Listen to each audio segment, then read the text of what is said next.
नमस्कार दोस्तों, स्वागत है आपका आपके अपने YouTube channel Bihar blind student help में।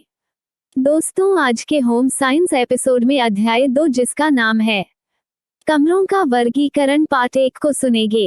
प्यारे दोस्तों, इस वीडियो में बताए गए सभी जानकारी एवं तथ्यों को ध्यान से सुने।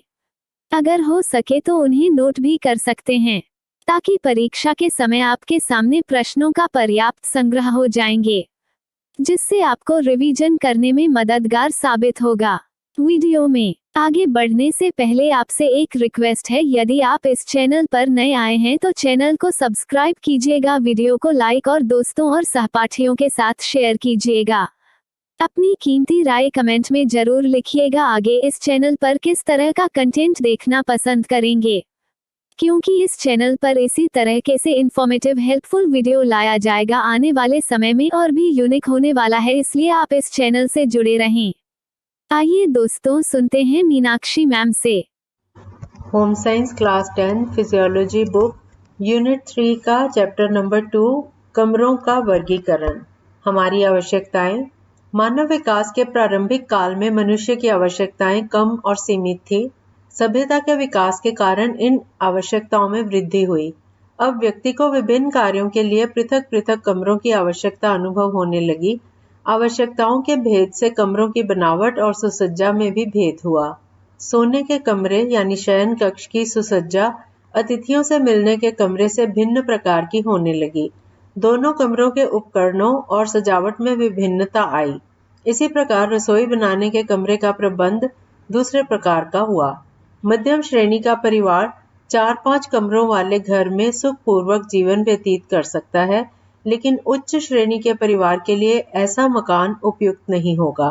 अतः कमरों का विभाजन एवं व्यवस्था इस प्रकार होनी चाहिए कि परिवार का प्रत्येक सदस्य सुखपूर्वक रहता हुआ सहयोग करते हुए अपना शारीरिक एवं मानसिक विकास उचित रूप से कर सके।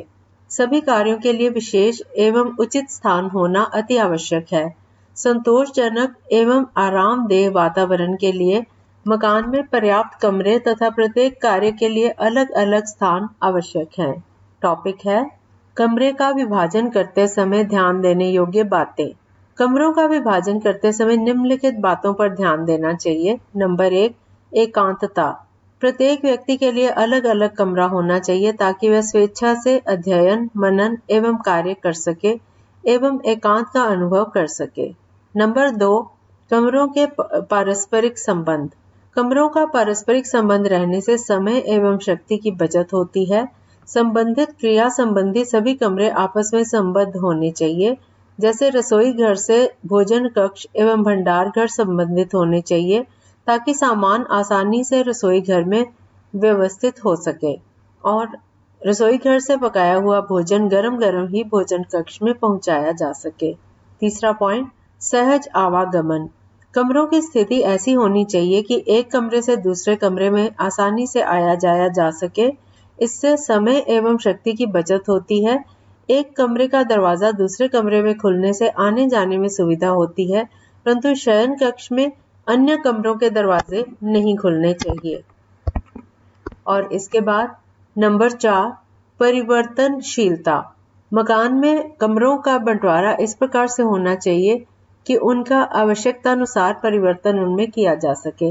आवश्यकतानुसार पर्दे या लकड़ी के तख्तों के विभाजन कर उन्हें अन्य कार्यों के लिए उपयुक्त बनाया जा सके। दैनिक जीवन की आवश्यकताओं को ध्यान में रखकर एक मध्यम श्रेणी के छोटे परिवार के लिए, जिसमें पति पत्नी के अतिरिक्त 2 छोटे बच्चे हों, निम्नलिखित कमरों की आवश्यकता होगी। जैसे बैठक का कमरा, सोने का कमरा, नहाने का कमरा, पढ़ने लिखने का कमरा, रसोई घर, भंडार घर, भोजन का कमरा, शौचालय एवं अतिथि कक्ष। अब हम इसका अलग अलग वर्णन करेंगे। पहले नंबर पे बैठक का कमरा, ड्राइंग रूम।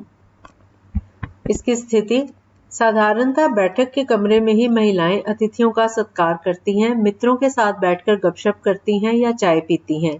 पोर्टिको या खुले बरामदे के बाद ही बैठक का कमरा रहना चाहिए, जिससे अतिथियों के स्वागत में कठिनाई ना हो। और अब इसका अलंकरण।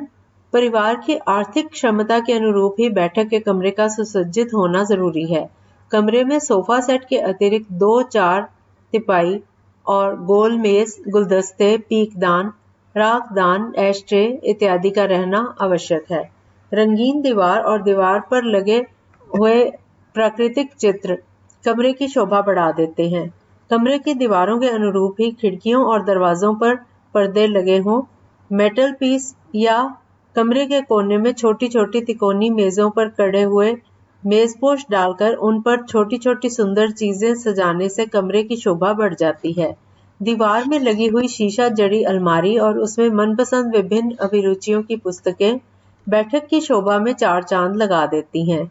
कमरे के बीच गोल मेज और उस पर कढ़ा हुआ मेजपोश और ताजा फूलों का गुलदस्ता बैठक के आकर्षण को दुगना कर देते हैं।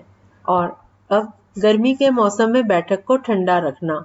बैठक में प्रायः परिवार के लोग बैठकर गपशप करते हैं। अक्सर अतिथियों का सत्कार भी इसी कमरे में करते हैं, अतः गर्मी के मौसम में इसे ठंडा रखना जरूरी है। संपन्न घरों में बैठक को ठंडा रखने के लिए पर्दे, वायु ताड़क पंखे जिनको एग्जॉस्ट फैन कहते हैं और शीत कारक एयर कूलर्स आदि का प्रयोग किया जाता है। आज से कुछ वर्ष पहले संपन्न घरों में खस की टटियां लगाई जाती थी और उन पर जल छिड़का जाता था। शीत कारक प्राप्त हो जाने पर अब इस पद्धति का व्यवहार विरले ही किया जाता है। साधारण आय के परिवार में बैठक को ठंडा रखने के लिए दरवाजों और खिड़कियों पर मोटे पर्दे लगाए जाते हैं। प्रायः खिड़कियों पर जल से भरे पात्र रखे जाते हैं जिसके वाष्पीकरण से कमरा ठंडा रहता है। और अब इसकी व्यवस्था उपर्युक्त वस्तुओं के रहते हुए भी यदि वे साफ, चमकीली तथा कमरे में उपयुक्त स्थान पर ना हो तो कमरा कुरुचिपूर्ण, भद्दा, आकर्षणहीन मालूम पड़ता है। बैठक में रखी हुई कुर्सियां दरवाजे के सामने ना हो, कमरे में लगी हुई तस्वीरें कुत्सित और कुरुचिपूर्ण ना हो, यथासंभव पुस्तक वाली जो अलमारी है वो ऐसी जगह पे हो जहां पर्याप्त प्रकाश आता हो। प्रकाश के अभाव में वहां लैंप रखने का स्थान जरूर हो। कमरे की दीवार, मेजपोश, कालीन, पर्दा इत्यादि के इनमें पूरा सामंजस्य हो तथा कमरा साफ हो। बैठक का कमरा सुरुचिपूर्ण ढंग से सजा सजाया ही चित्ताकर्षक होता है। स्थान विशेष पर ही वस्तुओं का मान होता है। अंक 1 के बाद 0 रख देने से 1 का मान 10 गुना बढ़ जाता है। नाक और आंखों के संधि स्थल पर बिंदी मुख की शोभा बढ़ा देती है। ड्राइंग रूम के बाद हम बात करते हैं बैठक का कमरा की बात करने के बाद बेडरूम, सोने का कमरा। कमरों की आवश्यकता। परिवार के सदस्यों के मुताबिक ही सोने के कमरे हों। यदि परिवार में एक से अधिक विवाहित हों तो प्रत्येक जोड़े के लिए पृथक पृथक सोने के कमरे अवश्य हों। यदि परिवार में 10-12 वर्ष की उम्र से अधिक के बच्चे हों तो यथासाध्य उनके लिए भी सोने के कमरे अलग अलग हों। यदि ऐसा संभव ना हो तो कम से कम प्रत्येक व्यक्ति छोटे या बड़े के सोने के लिए खाट, पलंग या चारपाई अलग अलग जरूर हो। स्वास्थ्य तथा अन्य कारणों से भी 2 या 2 से अधिक व्यक्तियों का एक साथ ही चारपाई पर सोना उचित नहीं। स्थिति। सोने का कमरा बैठक से अलग हो तो अति उत्तम है। सुविधा के विचार से इससे सटा नहाने का कमरा या आकस्मिक शौच गृह रहना हितकर है। रात्रि काल या रोग की अवस्था में इसका व्यवहार सुविधाजनक होता है। सोने का कमरा काफी हवादार और प्रशस्त होना चाहिए। स्वास्थ्य की दृष्टि से अनुमानतः प्रत्येक व्यक्ति के लिए 100 वर्ग फुट लगभग 93 वर्ग मीटर 93 स्क्वायर मीटर्स फर्श के क्षेत्र अवश्य होना चाहिए, इसका ध्यान रखा जाए। और सोने के कमरे की प्रकाश व्यवस्था ऐसी होनी चाहिए कि वातावरण में सौम्यता रहे। इसके लिए पर्दों की पेलमेट में ऊपर की तरफ ट्यूबलाइट या बल्ब लगाया जाए। इससे प्रकाश ऊपर की छत से परावर्तित होकर पूरे कमरे में बिखरकर सौम्य और स्निग्ध वातावरण बनाएगा। और अलंकरण। सोने के कमरे में आवश्यकता से अधिक सामान हो, इस पर ध्यान रखना उचित है।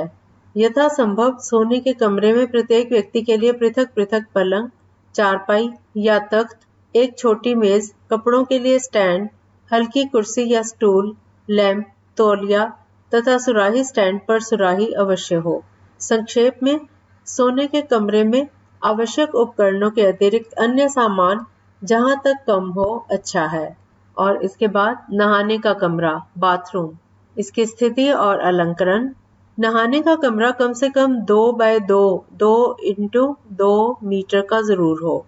यह शयन कक्ष से लगा हो तो अति उत्तम है। इसमें एक रैक या ताक हो जिस पर साबुन, तेल, मंजन, कंघी, आईना तथा अन्य जरूरी सामान रखे हों। साथ ही पानी रखने के लिए बाल्टी, मग और नहाने के लिए छोटी चौकी हो। यदि तौलिया आदि रखने के लिए एक छोटा सा स्टैंड हो तो और भी अच्छा।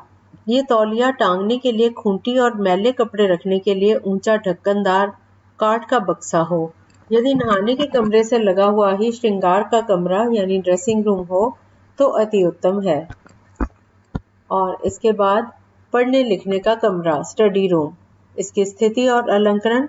प्रत्येक गृह में गृह स्वामी तथा पढ़ने वाले लड़कों के लिए पढ़ने का अलग कमरा होना चाहिए।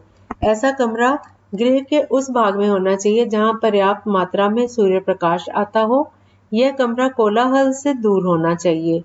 सूर्य प्रकाश के अभाव में रोशनी की व्यवस्था अवश्य हो। पठन कक्ष यानी स्टडी रूम में मेज, कुर्सी, किताब रखने के अलमारी, कलमदान यानी दवात, कलम तथा पढ़ने लिखने के अन्य सामान जरूर हो। कमरे में मेज ऐसी स्थान पर रखी जाए जहां पढ़ते लिखते समय सूर्य प्रकाश बाईं ओर से आए। अन्य कमरों जैसा ही पठन कक्ष भी हवादार हो। साथ ही इसकी खिड़कियों में भी पर्दे लगे हों। फूलदान और उसमें ताजा मनपसंद फूल पठन कक्ष को आकर्षक बना देते हैं। और अब रसोई घर, किचन, इसकी स्थिति। प्रत्येक सुव्यवस्थित घर में पृथक रसोई घर के कमरे का प्रबंध होना चाहिए। रसोई घर मकान के पिछले भाग में तथा पाखाने एवं पेशाब खाने से दूर होना चाहिए।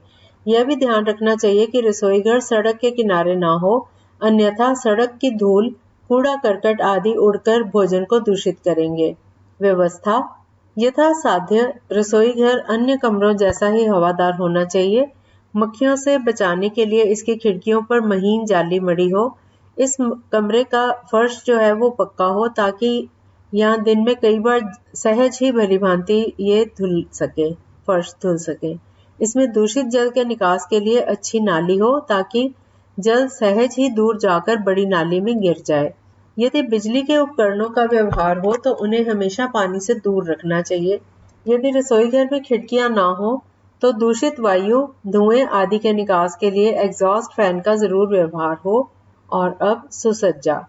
प्रत्येक रसोई घर में सुविधा अनुसार नीचा या ऊंचा, खिड़की से दूर एक या एक से अधिक चूल्हा, धुएं के निकासी की चिमनी, मसाला आदि रखने के लिए रैक या ढक्कनदार अलमारी, जो धुले हुए बर्तन हैं उनको रखने के लिए रैक या छोटी चौकी, बैठने के लिए पीढ़ा या स्टूल, झाड़ना, तौलिया या पुराने कपड़े का साफ टुकड़ा, दिया सिलाई इत्यादि हो।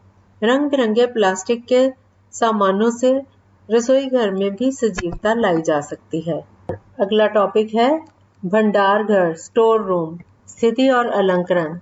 रसोई घर के पास ही भंडार का रहना आवश्यक है। अन्य कमरों की तरह भंडार भी प्रकाश युक्त और हवादार होना चाहिए। इस बात का अवश्य ध्यान रहे कि भंडार के कमरे में सीलन यानी डैम्प ना हो। अनाज तथा अन्य किराने का सामान रखने के लिए ऊंचा रैक हो जिस पर टीन आदि रखा जा सके। और भंडार में चूहे आदि प्रवेश कर अनाज आदि नष्ट कर देते हैं, अतः दरवाजे और खिड़कियां भली भांति बंद हो सके, इसका ध्यान रखना चाहिए। अनाज, मसाले आदि ढक्कनदार टीनों में रखने चाहिए और अन्य कमरों के समान ही भंडार की भी दैनिक सफाई होनी चाहिए। वीडियो को देखने के लिए धन्यवाद। यदि आपको यह वीडियो अच्छा लगा तो लाइक, शेयर और सब्सक्राइब दोस्तों के साथ शेयर करें। जल्द ही प्रस्तुत करेंगे आपकी सेवा में आपके समक्ष अगला अंक। तब तक अपना ध्यान रखिए, मन लगाकर पढ़ाई कीजिए। धन्यवाद।